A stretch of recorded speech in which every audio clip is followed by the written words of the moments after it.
Well, after a decade and a half of taking refuge and gathering inspiration in the Caribbean, Kenny Chesney has found the perfect way to give back, donating a portion of the sales from his latest album, Life on a Rock, to the Friends of the U.S. Virgin Islands National Park. Along with raising funds for the national park, Chesney is raising a glass to something else he fell in love with on the islands, his very own line of rum. Hand-selected, taste-tested, and appropriately titled Blue Chair Bay Rum by Chesney himself. The premium blended spirits are in stores now. And I remember the day that I decided to do this, Stormy. I was on a boat with a lot of friends down in the Virgin Islands, and I sat there with a lot of my friends on that boat and just listening to the silence and just enjoying the moment, believe it or not. And the sun sank right below the waterline, and there was like 100 different colors showed up. And I was laying there, one eye closed, and I went, man, I wish I could bottle that up. You know, and if I did, what would it taste like? And years later, here it is.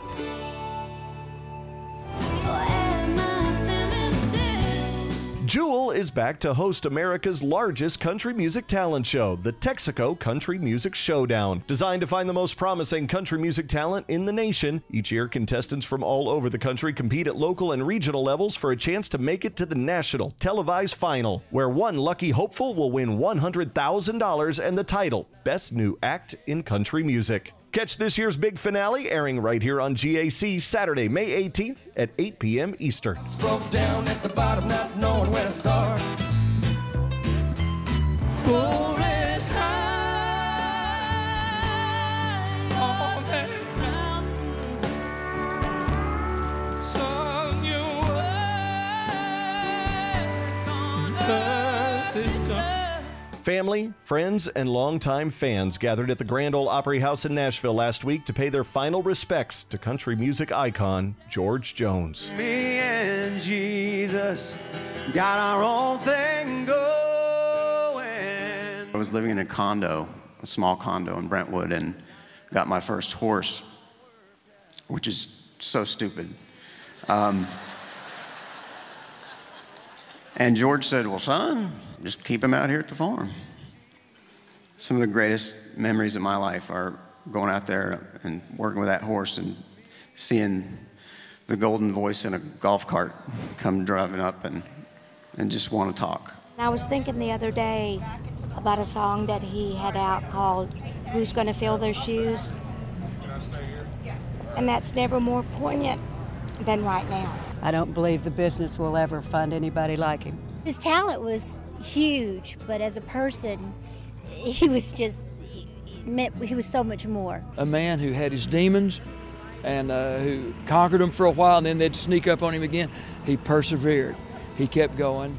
And when he walked out on that stage, he was George Jones. I once was lost, but now I'm found.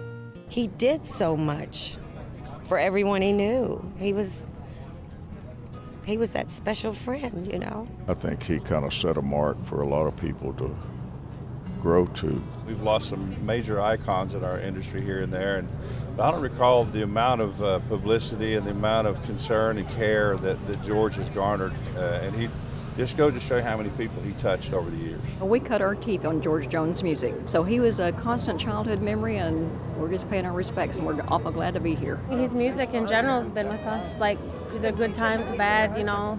His music just transcends so many different genres beyond just country music, and it's influenced so many different people. There'll never be another one like him. I've been really sad because we've lost a legend. Earnestly, tenderly, Jesus is calling. On the way here, I played a lot of George's music in my car.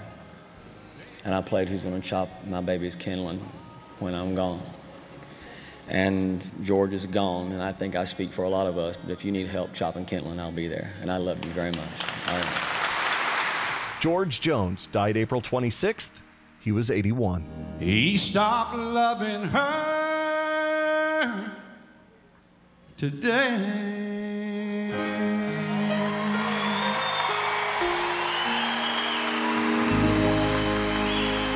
We love you, George.